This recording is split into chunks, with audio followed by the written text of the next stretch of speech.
আচ্ছা, এইবার ডাক পড়েছে না সোদপুরে। তো সোদপুরে দিদিভাইয়ের আইবুড়ো ভাত ছিল, মানে সায়নদের বাড়িতে। তো চলো সেদিনের ব্লগটাই তোমাদের সাথে শেয়ার করে ফেলি। ইচ্ছে ছুটির দিনগুলোতেই কিন্তু এই অনুষ্ঠানগুলো ফেলে সবাই, যাতে আমরা সবাই একসাথে যেতে পারি। কিন্তু টুলুটা যায়নি বলে একটু মিস করছিলাম। তো মধ্যমগ্রাম নেমে ওখান থেকে অটো করে চলে গেলাম সোদপুর। ওখানে গিয়ে যেটা বুঝলাম যে আমাদের অশোকনগরের থেকে অনেক অনেক অনেক ঠান্ডা কম। তো গিয়ে দেখলাম রান্না বান্না শুরু হয়ে গেছে, আর আমি গিয়ে পৌঁছেছিলাম ওই 12:30টা। আর আগের ভিডিওটাতে না আমি একটা জিনিস মিস করে গেছি। তো happy new year to everyone.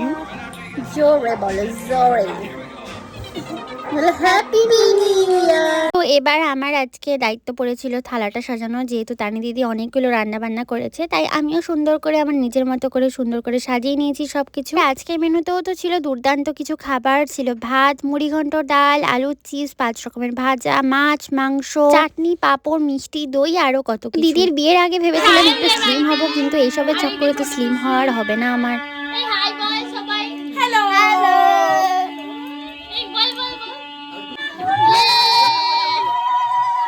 খাবার দেওয়ার পর এবার পিসি ওকে আশীর্বাদ করে নেবে, আর একে একে সবাই আশীর্বাদ করে নিয়েছিল। আর আমাদের গ্রুপের কাজই কি চিৎকার করে হই হই করা, আর তো কাজ নেই আমাদের, তো এটাই করছিলাম আমরা।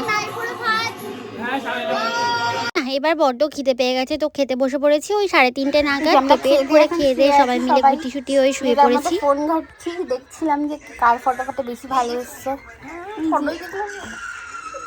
একটা দৌড়া দিতে হয়। যাই হোক, আজকের মতো ব্লগটা এখানেই এন্ড হচ্ছে।